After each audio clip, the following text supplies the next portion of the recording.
Hi guys, we're joining you today from our holiday place, and I'm just experimenting by taking the podcast outside so that you can enjoy some of this with us. We're having an Indian summer here at the moment, and there's a lot of bird song, and I'm hoping Remster will get into the podcast so that you can see him there in a few minutes.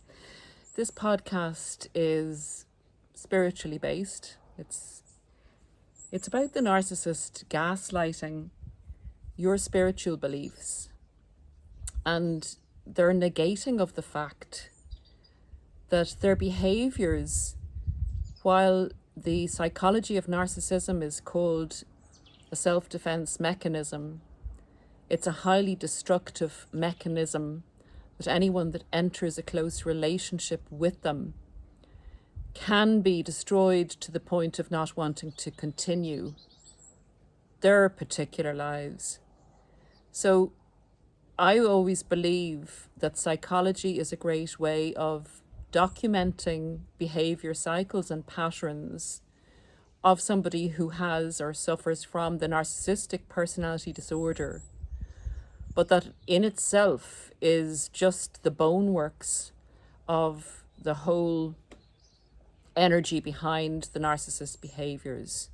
So I'd just like to make a few points in this podcast in relation to how the narcissist goes about invalidating your spiritual beliefs, our spiritual beliefs, and by doing so becomes a very destructive force in our lives, where we are left in a very broken space, often after experiencing a relationship with one of these people.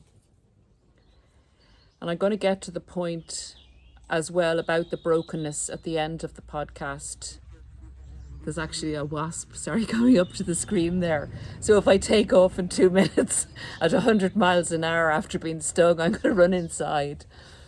Anyway, okay, so particularly actually, first of all, I would say to you that there are actually narcissists with fantastic channels online that will totally negate the spirituality of what goes on, because their egocentric narcissism won't allow that unsexiness or malignant part of the personality disorder to be centered upon. It is much more attractive or intellectual superiority that the narcissist would have to describe this as just happenstance, a personality disorder that develops out of trauma, that is a natural consequence of trauma. And my argument is it is certainly not a natural consequence of trauma. It is a possible consequence of trauma, but not everybody that goes through early childhood trauma develops narcissism, malignant narcissism. So I'm saying to you, it's a continual choice that's made from an early age and developed upon, and the person becomes that which they practice. Like the old saying, we have two wolves in us, a bad wolf and a good wolf. The wolf you feed grows and takes over the personality. Having said that, I'm also going to look at the fact that the personality disorder is described as having, limited abilities, like it's on a one-way street. And this is what, the narcissist repeats the same patterns over and over again and can't get out of that behaviour cycle. And I would say to you that if their abilities are so limited, how do they know how to manipulate people? In order to manipulate, you must understand that there's good and there is bad. You must understand how to love bomb someone. You must understand what people actually desire. You must understand positivity and negativity. So from that point of view, I would say don't invalidate right and wrong. Don't invalidate the fact that you say the narcissist has to go along this trajectory when they're able to change the way they do things if it serves their purpose. And they're aware of what is good and they're aware of what is bad. Of course, when they do bad things, they blame the other person, and part of their disorder or their disorder is to justify their bad actions. But they do know that what they're doing is bad. Okay, there's another point that has been brought up in our community recently by a self-aware narcissist. And it's about the fact, they address the fact that when a narcissist rages, so many of us, I would say thousands of us, have experienced the narcissist coming at you in a very vitriolic way. And a lot of people, and I'm talking about thousands of people, have experienced that the narcissist's eyes go black in a rageful state.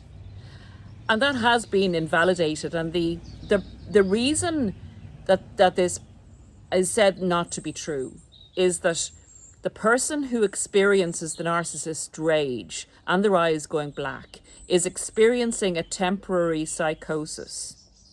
Now, I would say to you, how on earth's name could that be true when thousands of people have experienced it? Is this a universal temporary psychosis? Or is it the fact that the narcissist's eyes do go black when they rage? And I would advocate and argue that people's experiences of a spiritual darkness manifested in a physical attribute like the eyes going black, and that in itself is a simple explanation. People's pupils dilate when they get overstimulated with either taking a substance or becoming very physically attracted to another person or becoming highly emotional.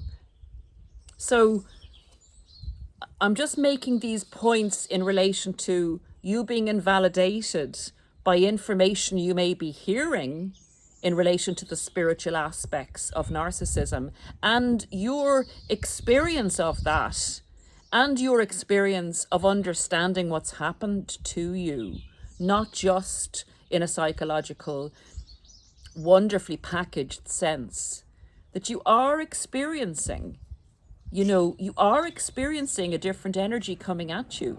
You are experiencing an attempt to destroy you. And I'm not going into a blame game here, in relation to all narcissists are bad. Narcissists do bad things that can be very destructive to other people.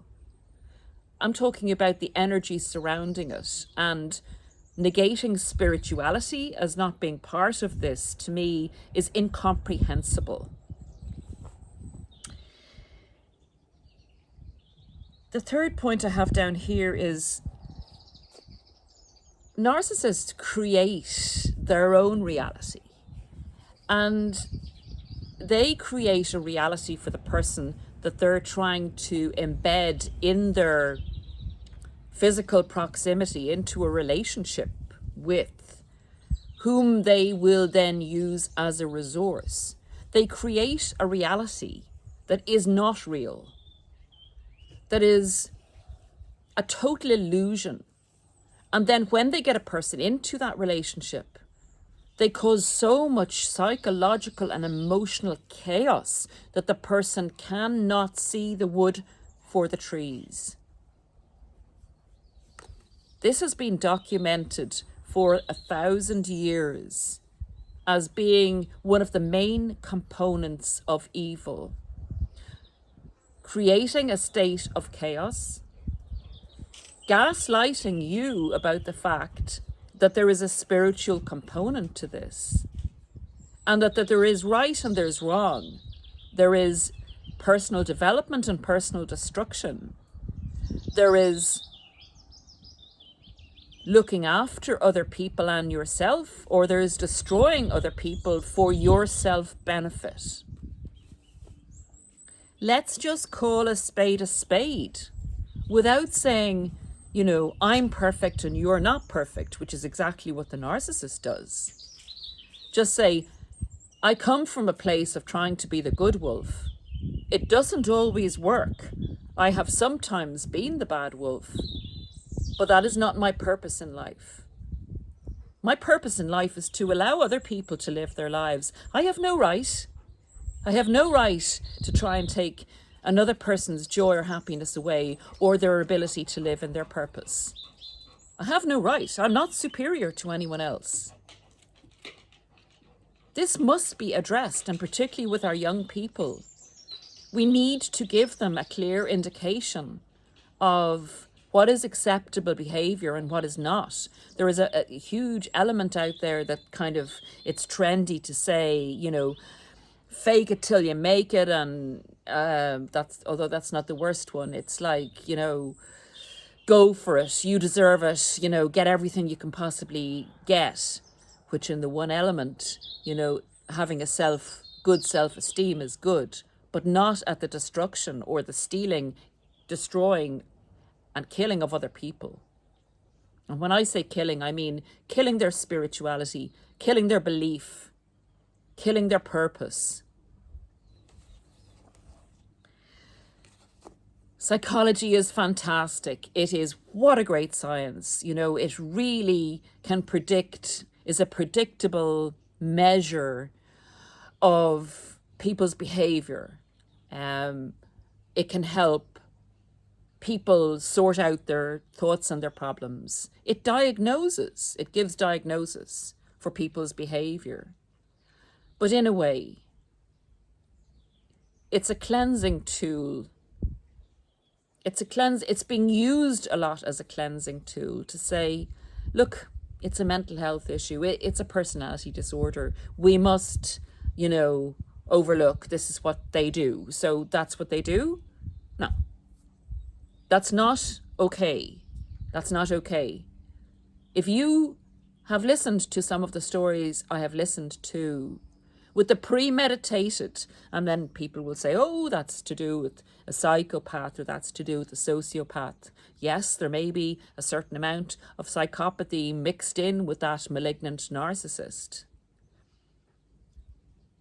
Fantastic as it is to explain and predict what they're going to do next, it's too simple. I'm sorry, it's too simple. There are philosophical and spiritual aspects that if we negate them, we're really shutting down and being very baseline in our understanding, in my opinion, of what we're dealing with when we're dealing with a narcissist. Remember that in your experience with them, they do poo-poo your good qualities. And I think that they poo-poo them because, one, they're threatened by them.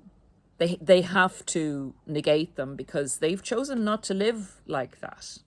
And they have to be right. The narcissist is always right, is always in control, is always superior. So if they've negated being kind or generous, except as a manipulation, if they've negated the pureness of those intentions when they're carried out in a genuine way, they have to negate them because that's not what they chose. And in essence, the narcissist wants to prove to you that you're wrong in the way you live your life. Why would they want to prove that good qualities are weak? Why? Think about it.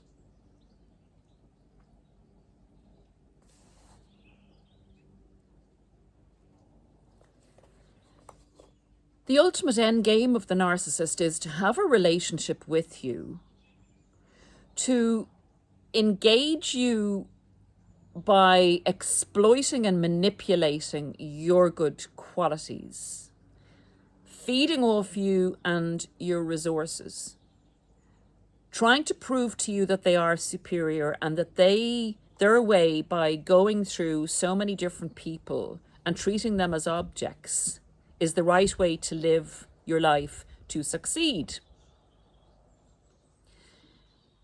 And after the devaluation stage in a relationship with a narcissist, where they have really caused a lot of chaos and caused you to question your beliefs, caused you to go into the more egotistical side of yourself, made it essential for you, if you were to remain in the relationship, to gravitate to that way of living, and you believing that the relationship is worthwhile.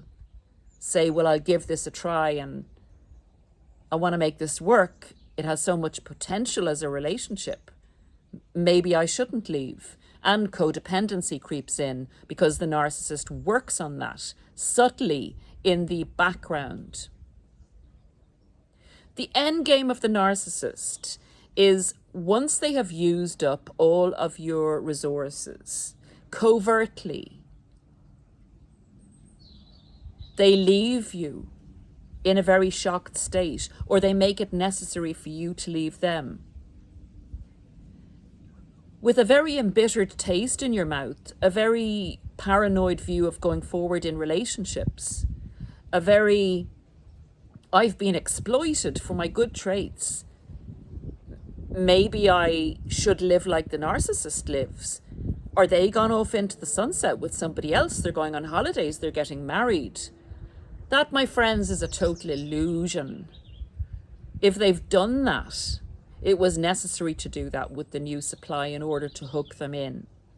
It was necessary for them to do that, to keep pumping out your pain, to fuel them going into the new relationship and being able to love bomb a new supply without being rageful or without letting the mask slip.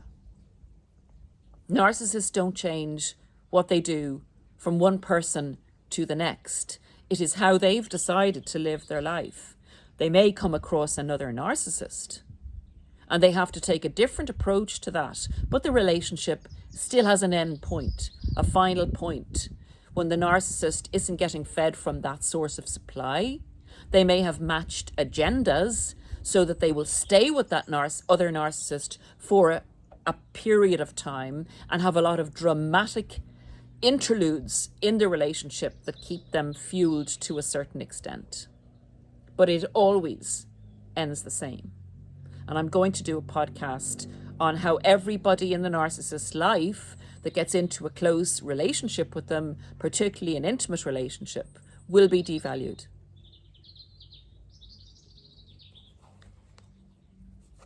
They leave you in an embittered state, if at all possible, where you're searching around in a very brokenness for your will to continue, sometimes to go forward. What's the point? You are so devastated by the interaction because they've fed on you, they've left you broken, they've left you depleted. Without you knowing, it's like someone has attracted into you an invisible pipe and they've been draining you of your blood without you knowing. You've just been feeling weaker and weaker and weaker. That's the best analogy I can give in this particular circumstance. Effectively, they've tried to destroy a human being by having a relationship with one. How many human beings have been destroyed by these creatures and never knew because they chose the finality of leaving this planet? How many people didn't actually even know they were with a narcissist? They are destroyers of humanity. Let's not pussyfoot around. Let's use psychology as a predictable science for what a narcissist will do next. Then use your spiritual intuition in relation to how you feel about a person, being around them. And if you get very excited initially meeting a person, also question that. Because the devil doesn't come with horns and a tail. It comes with a beautiful voice and a beautiful persona, offering you the pleasures of your life, offering you false happiness, offering you happiness that doesn't come from a deep place of reflection, simple humor and joy, self-generated, that you share with others, not provided by one person for another person in order to tantalize and charm them into a relationship. Don't be invalidated in your search for your own spirituality after one of these relationships. And I'm just going to end it with this. Sometimes, although we ask God or divine intelligence or whatever your beliefs are in good, we ask why. Why did this happen to me? Why am I in this desperate state of brokenness that I cannot even get out of bed at the start? Why can I not stop crying? Why do I have no motivation? Why can't I laugh? Why have I no hope? And I'll say this to you.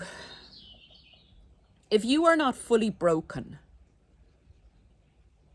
you're still attached. If you're just cracked, you're still attached to your old beliefs in relation to other people's idea of who you are. Your beliefs that you need other people to make you happy. If you're fully broken, you can look at the pieces and from a very, very, very bad situation or bad thing happening, you can make a very, very, very good thing come out of this. That's the upside of a total brokenness of spirit and being. And I have gone through it myself, and I have spoken to other people in coaching who have reached the point where they took those broken pieces and they decided how they wanted to put themselves back together. They decided what they wanted to believe in, and they decided who they were. Not from all the experiences that they have had, but from who they believed at a soul level, at a deep spiritual level. You know yourself. Reach into that. And I think that when it started for me in relation to the healing was, you see, so many of us are very good at surviving. We've learned how to survive, maybe having met a narcissist in our early childhood or growing up or whenever we met them and were hurt by them and invalidated by them. I believe we have to come to a place of total surrender and finally say, and it's a very vulnerable place to be, God, I need help. I cannot do this on my own.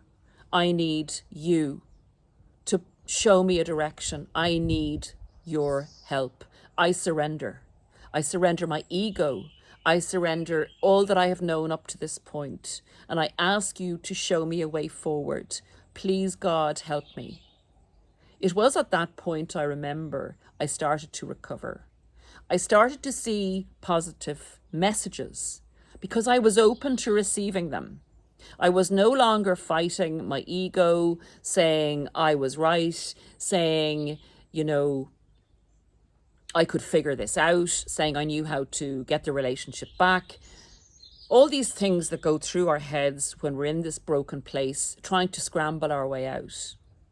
Suddenly, when you ask the universe, when you don't give the message out that I can do this, I'm gonna survive, I'm gonna be okay. When you surrender and say, show me, God, the universe, people, it comes. That's the best way I can describe it, because you've asked, you've put the message out there. Before you were saying, no, I'm closed, I'm in pain, no, which is very understandable.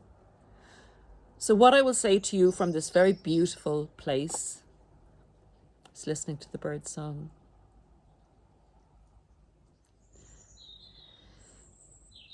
There is a way forward. There is a reason that you're broken. The new version of you carries all the good points of the old version. You're just going to be out there very much stronger, very much believing in yourself and your abilities, and very much believing in the good wolf. That is the most glorious and biggest triumph over adversity. And it is the most beautiful feeling. And I'm not saying it's ecstasy every day, but my goodness, you are able to smell, hear, feel, taste, see, understand, intuit everything so much more clearly, so much more beautifully, to such a much more intense degree. And there's an understanding that I believe only comes from walking through that pain barrier, surrendering to Mother Nature, surrendering to God, surrendering to all the good spiritual energy that's out there, surrendering to your ancestors. It will come, I promise you. And I'm so sorry if you're going through a very bad time now, and I hope this message of hope, and not allowing yourself to be gaslit by the modern world that will tell you, don't be so silly believing in things like, demonic possession and demons, and that's just a word for what you've been through. It's just an old-fashioned term, but it exists. We haven't gone through thousands of years to suddenly, in our modern world, be cleansed of all evil on an everyday basis. Evil is disguised. One of the main recipients of evil ways are people who are full-blown narcissists and are further down on the psychopathy level. So trust yourself, trust in your beliefs, reevaluate everything about your life, and go forward step by step, slowly, however you may do it, to reach the you that was put here to find and your purpose.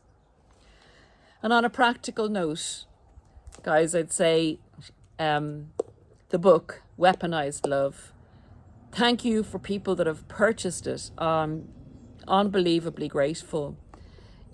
If I can stretch it and ask you one more thing, can you possibly, if you've read it, leave a review on Amazon? I believe, I'm only learning all of this now. I believe that helps, to keep it in a position where people can find it. So thanks again for everything you do for me. And I hope this podcast was of value. Himself has gone inside. At least he decided to appear on a walk-on part, and he's gone inside now to the house. So we'll head off somewhere nice. Thank you for sharing the time with us, and I hope you've enjoyed some of this beautiful scenery. Bye for now.